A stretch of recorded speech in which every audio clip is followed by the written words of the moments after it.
Hey there, lovely soul. Welcome back to Noah's Stories. Today's story is about a girl who was overlooked by her own family until one broken man saw the light in her that no one else did. Eliza Hartley was the kind of girl who made people pause mid-sentence. Her skin seemed to glow in the sunlight like morning dew resting on wildflowers. Her smile, rare, fleeting, had the power to thaw even the coldest heart.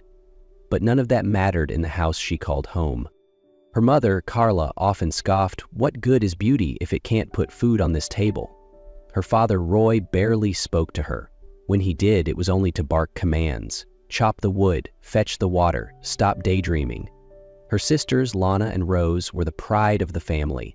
They wore crisp new dresses, went to town with perfume in their hair and necklaces around their necks. Eliza wore faded hand-me-downs and spent her days carrying buckets, her hands raw from labor, her feet cracked from walking barefoot across sun-baked dirt. She had no friends, not really, only the goats she fed behind the weather-worn shed, the breeze that whispered through the trees, and the silence that filled the air after her sister's laughter faded. At dinner time, Eliza waited by the door like a shadow. She only sat at the table once everyone else had eaten. Whatever was left, cold cornmeal, scraps of stew, was hers. She didn't cry anymore. That stopped years ago. Instead, she'd smile gently and say, "Thank you," even when her stomach ached and her mouth tasted like dust. Boys came. From nearby farms, from towns further out. They wanted to marry her. Everyone said she was the jewel of Fair Hollow. But her mother always sneered. "If you can't bring 20 heads of cattle or a full chest of silver, don't even bother." Eventually, they stopped coming. One day, Carla returned from the market with a strange spark in her eyes. "Eliza, pack your things," she said curtly. "You have a husband now." Eliza blinked. "Who?" "A farmer, Matthew Carter. He's crippled, but at least he's taking you without much fuss." Eliza's lips trembled. "Crippled?" Her mother raised a hand to silence her. "You should be thankful someone wants you at all. A girl your age still eating under her daddy's roof? Shameful." That night, Eliza cried into her pillow until it was soaked through. No one came to check on her. She was beautiful. But to her family, she was nothing more than a burden. A beautiful burden. Eliza didn't remember much of the wedding, maybe because there was nothing to remember. There were no flowers, no music, no gathering of neighbors clapping with joy. Just a tired girl in a borrowed lace dress standing beside a man who leaned heavily on a carved wooden cane. Matthew Carter, her new husband, didn't smile, didn't speak much. He only looked at her, steady, quiet, almost as if he already knew the weight she carried inside. The people of Fair Hollow whispered from a distance. "She must have done something terrible," someone muttered. "Marrying a cripple, they must have given her away," another scoffed.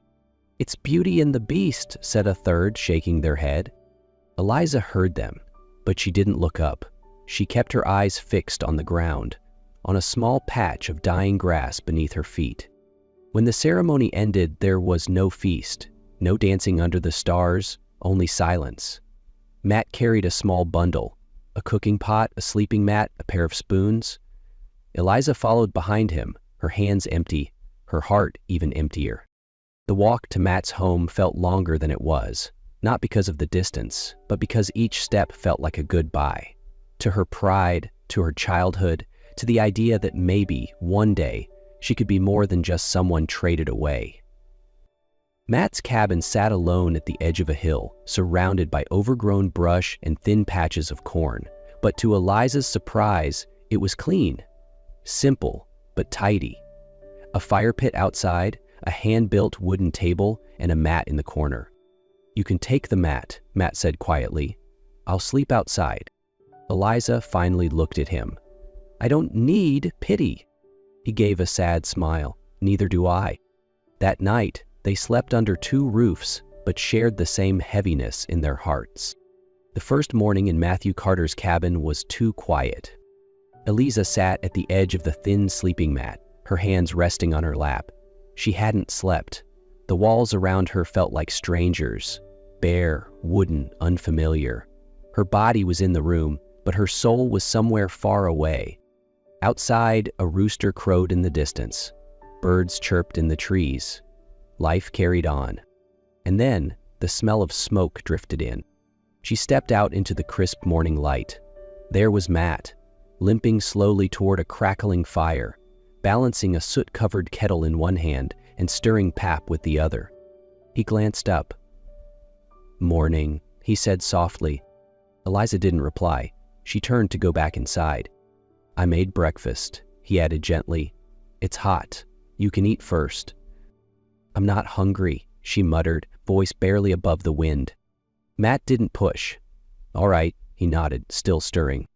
Day after day, this was their rhythm. He worked the land, she cleaned the tiny house. They passed each other like wind through trees, present but never touching. Then came the rain. It poured down hard one afternoon, and the roof, already thin with time, began to leak in one corner. Eliza rushed to place a bowl under the drip. As she slid across the mud floor, her elbow slammed hard, and she cried out. Matt's cane clattered to the floor. "Eliza," he shouted, his voice louder than she'd ever heard. He stumbled toward her, forgetting his limp, nearly falling as he dropped to his knees beside her. His hands trembled as he reached for her arm. "Are you all right?" he asked, breath quick, eyes wide. Eliza stared at him, stunned. "Why do you care?" she whispered. "I'm just the girl your pity brought here." Matt shook his head slowly, earnestly. "No, you're the girl I chose, with my eyes open." Her eyes welled up, despite herself. "You don't even know me," she said. "I don't need to," he replied, his voice almost a whisper. "I see how broken you are, because I know how that feels." She turned her face away, but he saw the tear that fell anyway. That night, neither of them said a word, but something had changed. Something had softened. The sun rose slowly over the hills, painting the trees gold and orange.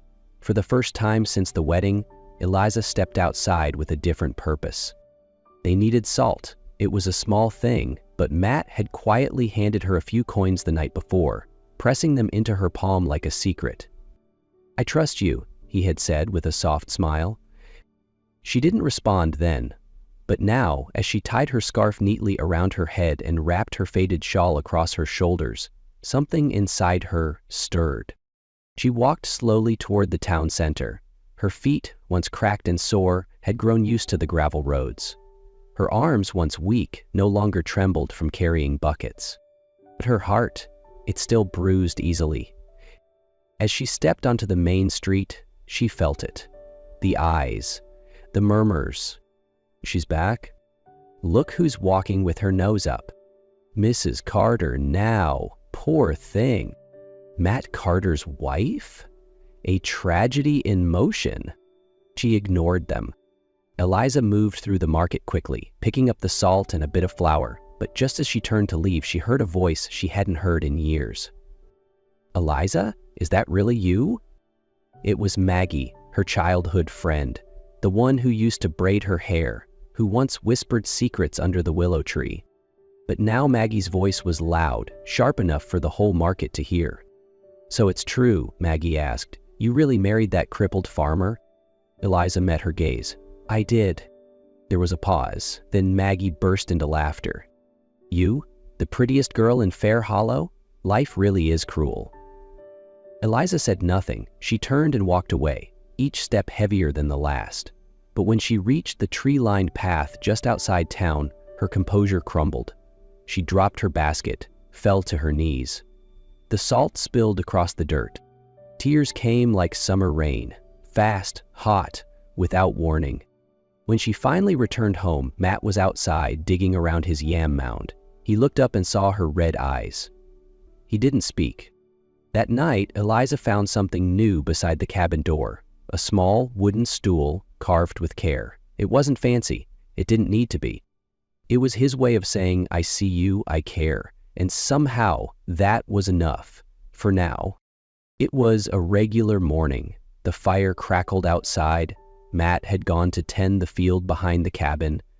Eliza was sweeping the floor, humming softly, a tune she hadn't dared hum in years. Then she heard it.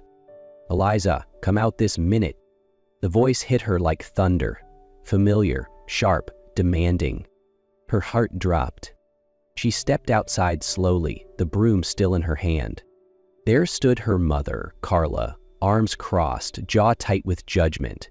Behind her were Lana and Rose, dressed in shiny new dresses, holding baskets filled with bakery bread, perfume bottles peeking through the cloth. Carla's eyes scanned the little cabin, the patchy yard, the worn steps. "You should see how disgraceful your life looks now," she spat. "We gave you a chance, and look what you chose." Eliza's voice was quiet but firm. "You forced me to marry him." Her mother scoffed. "So now it's our fault?" Rose chimed in, voice thick with mockery. "You used to look down on us. Now look at you, your dress is torn." Eliza looked down. Yes, it was torn and dusty, but it was clean and hers. Her chest tightened, but she didn't cry. Instead, she asked, "Why are you here?" "To collect," Carla said flatly. "Matthew promised he'd help fix the well. That money, where is it?" Eliza's eyes widened. "He never promised that." "So he's useless in every way, huh?" Carla snapped. "Even the rats in this hut look hungry." Just then Matt appeared, sweat glistening on his brow, a hoe in his hand. He paused at the sight of them. "Good afternoon, ma'am," he greeted politely. Carla hissed, "Keep your gritting. I hope your poverty isn't contagious." Matt said nothing. When they left, the silence was so heavy it pressed down on the cabin like fog. Matt didn't come inside right away. He sat out front, staring into the distance, the hoe forgotten beside him. That night, Eliza woke early. Something felt off. She stepped outside and saw the fence behind the hut broken again. "The goats?" she murmured. Matt was already out there, struggling to fix it with one hand and a dragging leg. His palm was bruised. "Let me help," Eliza said, kneeling beside him. He shook his head. "You don't have to." "I want to," she replied. "You've been doing everything alone. But this is my home too." Together, they worked, tying broken sticks with rope, patching the gaps. A boy passing by laughed. "Eliza, helping fix fences now? Wonders." Matt looked away. But Eliza stood up, faced the boy, and said, loud enough for all to hear, "And you? What do you do for your family, other than run your mouth?" The boy blinked, stunned, then walked away. When she sat beside Matt again, he looked at her with something new in his eyes. Something soft, something stunned. "Thank you," he whispered. She gave a small smile. "You're not weak. They just don't see you." The days turned cold too quickly. Eliza had barely spoken all morning. Her skin was clammy, her breath shallow. By afternoon, she couldn't sit up. Her head throbbed like it was cracking from within, and her hands trembled when she tried to lift the kettle. Matt noticed. He always noticed. He pressed a hand to her forehead and flinched. "Eliza, I'm fine," she whispered. But she wasn't. That night, the fire in the hearth died out early. There was barely anything left to burn, and even less to cook. The cupboard was nearly bare. The small savings Matt had scraped together from selling vegetables and firewood were gone.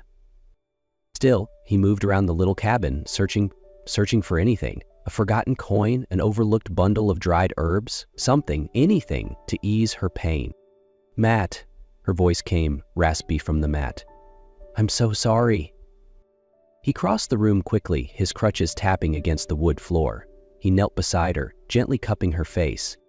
"Don't say that," he said softly. "You've done nothing wrong." She looked at him, eyes heavy and filled with fear. "We don't have enough. I don't want to see you suffer because of me." "I'm not suffering," he lied. "But even if I were, I'd still choose you." Her lips quivered, and she reached for his hand. "How much longer can we keep going?"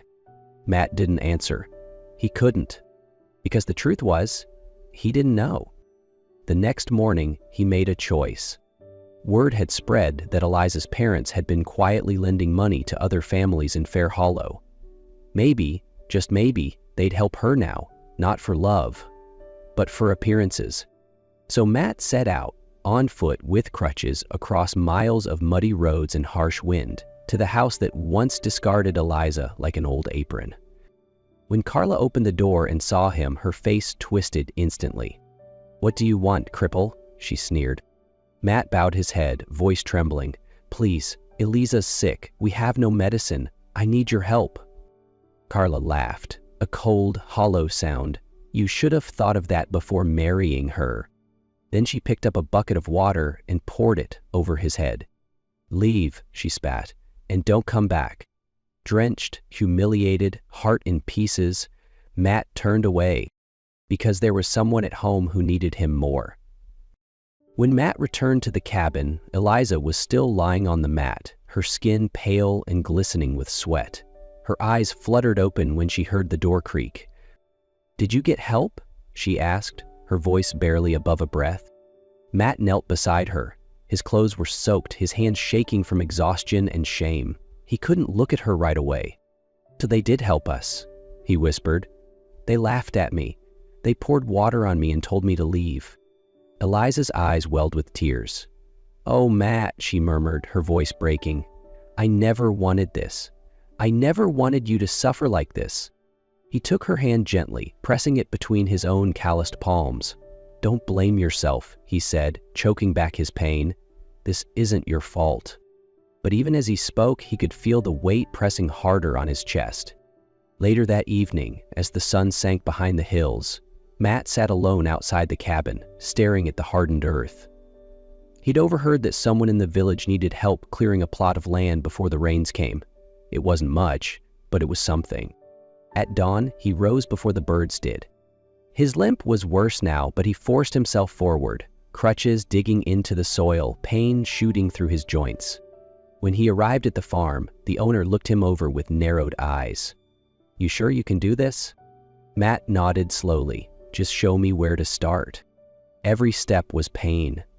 Every swing of the hoe was a war with his own body. But he didn't stop. Not once. By sundown, he had earned just enough for medicine. Enough for one more chance. By the time Matt returned home, the sky had turned the color of dying embers. His arms ached, his palms were raw, his shirt clung to his back with sweat and dirt, but clutched tightly in his hand was a small paper bag, medicine wrapped in brown wax paper, and just enough rice and potatoes to stretch through the week. He opened the door and found Eliza still lying on the mat, her chest rising and falling in shallow breaths. She opened her eyes when she saw him. "You're back," she whispered. Matt knelt beside her and gently placed the bag next to her pillow. "I got what you need," he said softly. "It's not much, but it'll help." She stared at the bundle, then back at him. Her lip trembled. "You did this? For me?" Matt gave a tired nod. "I'll do it again, Eliza. As many times as it takes." Tears spilled from her eyes. She reached out and touched his hand, her fingers brushing over the blisters and dirt. "You've already done too much," she whispered. "I don't deserve you." Matt shook his head slowly, his voice catching in his throat. "You're everything I need." He gently tucked the blanket around her, brushed the hair from her forehead, and pressed a soft kiss there. That night, for the first time in days, Eliza slept. And in the quiet hum of their little cabin, love breathed, without words, without grandeur, just two hearts holding on. Days passed. Eliza's fever broke. Her color returned. She could sit up again, help with little things, smile just a little. But Matt, he had grown quieter, more distant. There was something in his eyes she didn't recognize. A weight, a silence. One evening, they sat outside the cabin, watching the fireflies blink like tiny lanterns in the dusk. Eliza turned to him, her voice soft. "Matt, you've been quiet. What's going on?" He didn't answer at first. Then, slowly, he turned to her, his eyes reflecting the dying sun. "There's something I need to tell you," he said. "Something I should have told you long ago." Ellison sat up straighter, her heartbeat quickening. "What is it?" Matt took a breath, his fingers curled around the edge of his crutch. "I'm not who you think I am." She blinked. "What do you mean?" "I'm not poor, Eliza.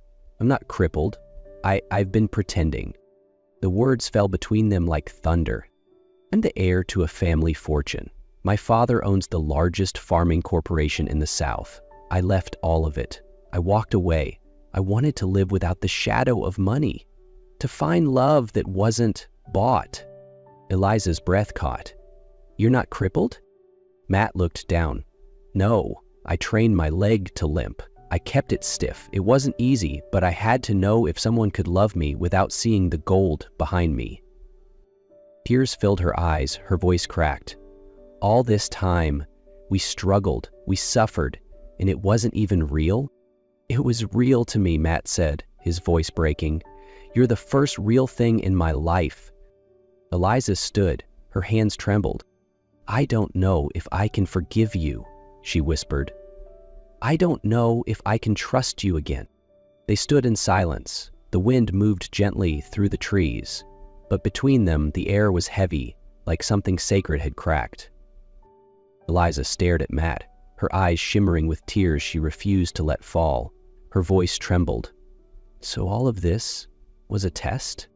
Matt stepped forward. "No, it wasn't a test. It was a chance to live, real, to be seen for who I am without the weight of my last name or the power in my family's wallet." She shook her head slowly. "But I loved you. I stood by you even when the world laughed at us, and you—" Her voice broke. "You let me suffer beside you. For what? So you could prove something to yourself?" Matt's eyes filled with sorrow. "I never meant to hurt you. I didn't know you would mean this much. I didn't know I'd find everything in you." She looked away, her hands clenched. "You built this on a lie, Matt. Even if your love is true, how do I trust it now?" Matt stepped back, defeated. "I don't have an answer, but I'll wait, for as long as it takes. I'll wait for you." Eliza turned toward the door, her shoulders tense, her heart pounding like a runaway train. Before stepping inside, she whispered, "I need time." And Matt nodded, silently, because for the first time in a long time, there was nothing left to say, only hope that love would be enough. Time moved in silence. The house she had left behind still sat waiting, like a question she hadn't answered. Days passed like autumn leaves, quiet, weightless, and slow to fall. Eliza didn't leave Fair Hollow, but she didn't return to the cabin either. Instead, she stayed in a small room above the old bakery near the church, watching life go by from a narrow window, heart wrapped in silence. Her mind spun endlessly. Could she forgive a man who lied, even if he loved her with everything he had? Could she live with the memory of every hardship, knowing now it was a choice, not a necessity? And yet, she missed the way Matt said her name. She missed the chair he carved for her, the way he stirred pap without looking up, the way he limped faster when she called. She missed the man, not the lie. Matt, for his part, never came to find her. He didn't send messages, he didn't plead, he just waited. He tended the garden, repaired the fence, cooked for two, though he ate alone. And then, one evening, as the sun melted behind the hills, Eliza returned. She stood just beyond the gate, hands trembling. Matt looked up from the porch, his breath caught in his throat. "Eliza." She took one step forward, her voice soft and shaking. "I don't know how to forgive you, Matt. I don't even know if I can forget." He stood, unsure if he should move closer. "But I love you," she whispered. "And I don't want to spend another day pretending I don't." Matt didn't speak. He simply crossed the distance between them and pulled her into his arms. They stood there for a long time, two hearts stitched back together, one slow beat at a time. The months that followed were filled with new rhythms. Matt and Eliza rebuilt their life, this time without secrets. He showed her the truth, not just of his wealth, but of his heart.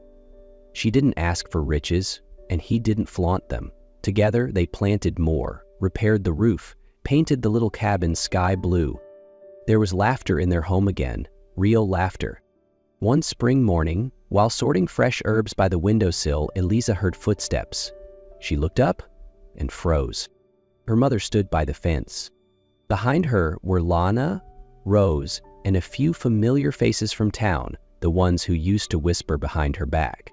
Eliza, her mother said, voice shaking. We heard about everything, that you're doing well, that Matt is, well, more than we thought.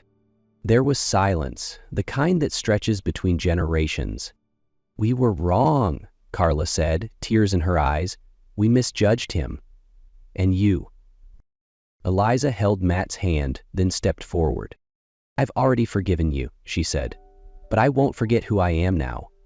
I'm no longer the girl who waited by the kitchen door. Her mother nodded.